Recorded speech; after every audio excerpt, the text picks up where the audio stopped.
सर्वप्रथम यहाँ पर मौजूद अध्यक्ष महोदय, माननीय सभी आगंतुक महोदय के प्रति अपनी कृतज्ञता व्यक्त करता हूँ कि मुझे इस शुभ अवसर पर बोलने का अवसर प्रदान किया गया।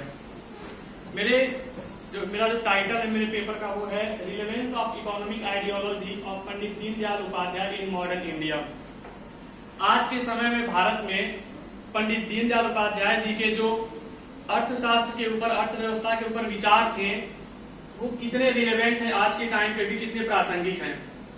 जब हम बात करते हैं पंडित दीनदयाल उपाध्याय जी भारत की अर्थव्यवस्था को कैसा उद्देश्य मानते थे कि उसके क्या उद्देश्य होने चाहिए। सबसे पहला उद्देश्य जो उन्होंने बताया था कि minimum living standard for every person, मतलब कि हर एक व्यक्ति के पास, जो देश का हर एक नागरिक है उसके पास कम से कम इतनी आजीविका होनी चाहिए, उस आजीविका को कमाने का ये एक स्रोत होना चाहिए ताकि वो भी अर्थव्यवस्था में उतना ही सहयोग कर सके जितना वो कैपेबल है। फिर हम बात करते हैं प्रोग्रेसिव प्रॉस्पेरिटी की। दीनदयाल जी कहते थे कि देश की अर्थव्यवस्था का उद्देश्य होना चाहिए कि वो प्रगतिशील हो, प्रगतिशील समृद्धि से जुड़ा हुआ हो, ताकि एक व्यक्ति तथा देश दोनों एक साथ विश्व पटल पर आगे बढ़ सके आर्थिक रूप से। फिर प्रोवाइडिंग अपॉर्चुनिटी, हमारे देश में ऐसे बहुत से लोग हैं जिनके पास कमाने का कोई स्रोत ही नहीं है।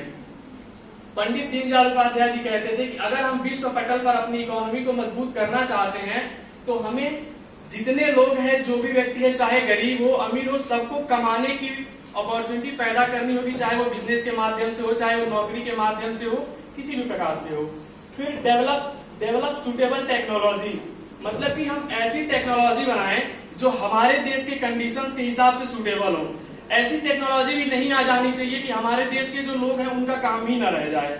इसलिए टेक्नोलॉजी ऐसी हो जो यहाँ के लोग कर सकें और उनके जो काम है वो सरलता से हो सके। फिर protecting cultural and life values of society, इसमें हम देखते हैं कि पंडित दीनदयाल उपाध्याय जी कहते थे कि इकोनॉमी को आगे बढ़ाने के चक्कर में हमें इतना आगे नहीं निकल जाना चाहिए कि हम अपने कल्चर को भूल जाएं, ह्यूमन वैल्यूज को भूल जाएं। तो हमें अपने कल्चर को और ह्यूमन वैल्यूज को साथ में लेकर इकोनॉमी की तरफ आगे बढ़ना चाहिए।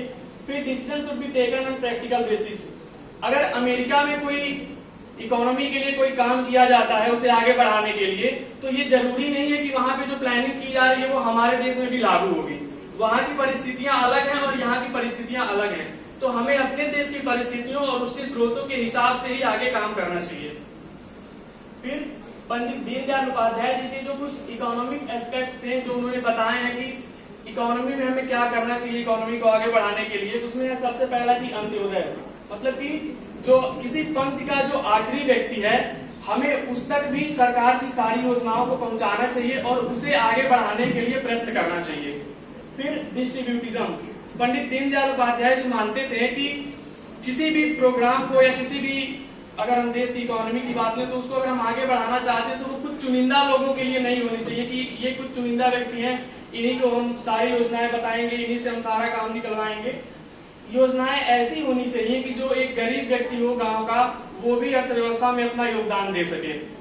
फिर स्वदेशी, हमारे देश की पॉपुलेशन लगभग 140 करोड़ है, हमारे देश के पास सभी प्राकृतिक संसाधन है, तो हमें क्यों आवश्यकता है दूसरे देशों से किसी चीज को क्रय करने की, किसी प्रोडक्ट को क्रय करने की। हम अपने देश में भी प्रोडक्शन कर सकते हैं जिसके लिए आज की सरकारें काम भी कर रही हैं।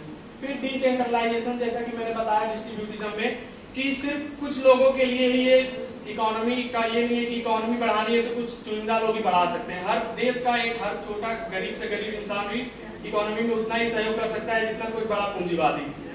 उसके बाद नो एक्सप्लॉयटेशन, मतलब कि जो देश के स्रोत हैं, चाहे मानवीय स्रोत हो या फिर नेचुरल स्रोत हो, उनका दुरुपयोग नहीं करना चाहिए, उनका शोषण नहीं करना चाहिए। अगर हमें देश की इकोनॉमी को मजबूत करना है तो हमें ये ध्यान रखना होगा कि हमारे देश के जो प्राकृतिक संसाधन हैं वो भी उनका सदुपयोग हो, उनका दुरुपयोग ना हो।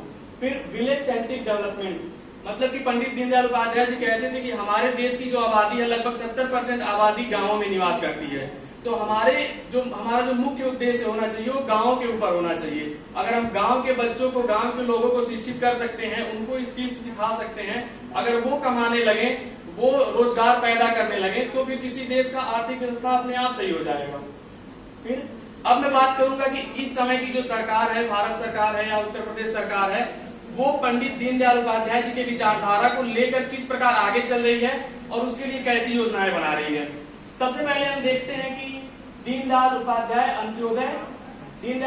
अंत्योदय योजना, जो कि मेनली बनी है अर्बन एरियाज के लिए, मतलब शहरी क्षेत्रों के जो गरीब लोग हैं, जो पिछड़े लोग हैं, उनको, जो पढ़े लिखे नहीं हैं, जो कमा नहीं सकते हैं, उनको कैसे कमाने के लिए हम सिखा सकते हैं। इसके लिए स्किल्स डेवलपमेंट का काम सरकार करा रही है, जिसमें 500 करोड़ रुपए का कुछ प्रोविजन भारत सरकार ने निश्चित किया है। फिर दीनदयाल उपाध्याय ग्रामीण कौशल्य योजना, ग्रामीण लोग, जो ग्रामीण के युवा हैं, जो गाँव के युवा हैं, वो भी कई अभी अशिक्षित हैं, उनको आगे लाने के लिए सरकार ने ये दीनदयाल उपाध्याय ग्रामीण कौशल्य योजना प्रोवाइड किया है, जिसके तहत 55 लाख गांव के युवाओं को शिक्षित करके उन्हें रोजगार प्रदान कराने का काम सरकार कर रही है। फिर हम दीनदयाल उपाध्याय ज्योति स्कीम की बात करते हैं। पंडित दीनदयाल उपाध्याय जी कहते थे कि अगर गांव के लोगों को पढ़ाएंगे, गांव के लोगों को आगे बढ़ाएंगे, गांव के किसान समस्त संसाधनों के साथ काम करेंगे, तभी वो आगे बढ़ सकते हैं, देश की अर्थव्यवस्था में साथ दे सकते हैं। उसके लिए बिजली का आज के जमाने में बहुत उपयोग है। बिजली का उपयोग हमेशा रहा है, पर आज की सरकार जो ये गांव में हर घरों में बिजली पहुंचाने का काम कर रही है, इससे पंडित दीनदयाल उपाध्याय जी की जो विचारधारा थी वो कहीं न कहीं जरूर पूर्ण हो रही है।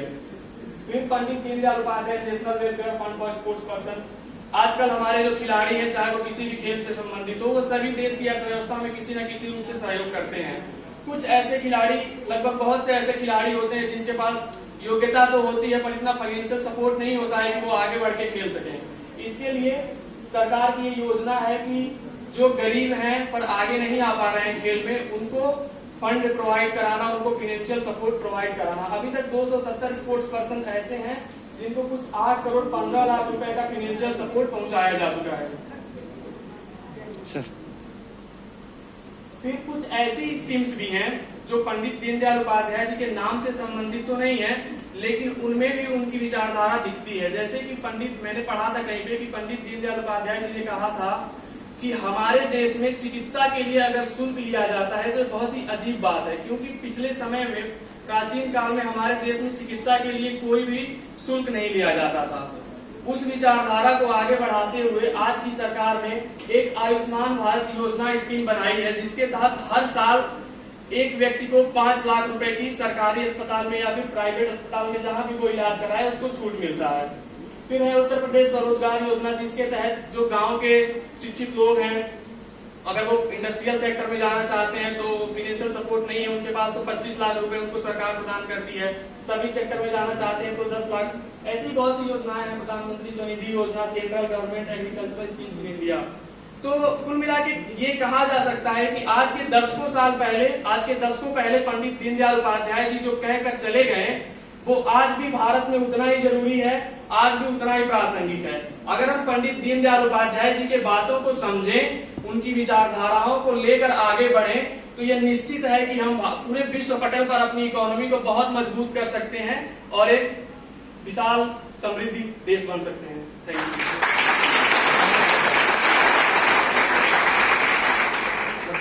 बहुत बधाई आपको, बहुत अच्छा पेपर प्रस्तुत किया और आगे और अच्छा करेंगे। और दीनदयाल जी के ऊपर इतना अच्छा पेपर बहुत अच्छे लेवल पर प्रस्तुत होता है। आपने पढ़ाई स्नातक में ही इतना किया, आपके लिए बहुत